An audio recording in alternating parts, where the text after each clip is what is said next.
பகுஜன் சமாஜ் கட்சி பொறுப்பில் இருந்து நீக்க ஆனந்தன் ஜெய்சங்கருக்கு அதிகாரமில்லை என ஆம்ஸ்ட்ராங் மனைவி பொற்கொடி கூறியுள்ளார்.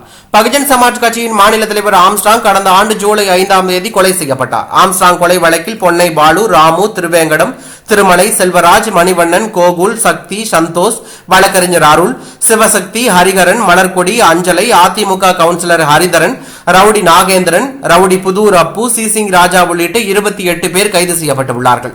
அவர்களில் 25 பேருக்கு எதிராக சென்னை எழும்பூர் நீதிமன்றத்தில் குற்றப்பத்திரிகையும் தாக்கல் செய்யப்பட்டுள்ளது. இந்த வழக்கில் தொடர்புடைய திருவேங்கடம் என்கவுண்டர் செய்யப்பட்டார். ஆம்ஸ்ட்ராங் மறைவை தொடர்ந்து அவருடைய மனைவி பொற்கொடி அந்த கட்சியின் மாநில ஒருங்கிணைப்பாளராக நியமிக்கப்பட்டார். இந்நிலையில் இன்று பகுஜன் சமாஜ் கட்சியின் தமிழ்நாடு மாநில ஒருங்கிணைப்பாளர் பதவியிலிருந்து ஆம்ஸ்ட்ராங் மனைவி பொற்கொடி அதிரடியாக நீக்கப்பட்டார்.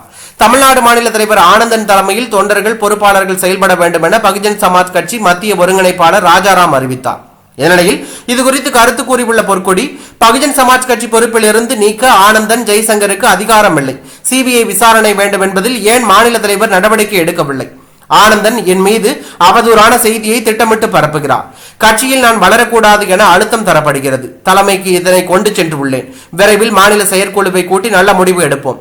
ஆனந்தனை கேள்வி கேட்டதால் என்னை பற்றி அவதூறு பரப்புகிறார். அவர் மீது புகார் கொடுக்க உள்ளேன் என்று அவர் குற்றம் சாட்டியுள்ளது பரபரப்பையும் அதிர்ச்சியும் ஏற்படுத்தியுள்ளது.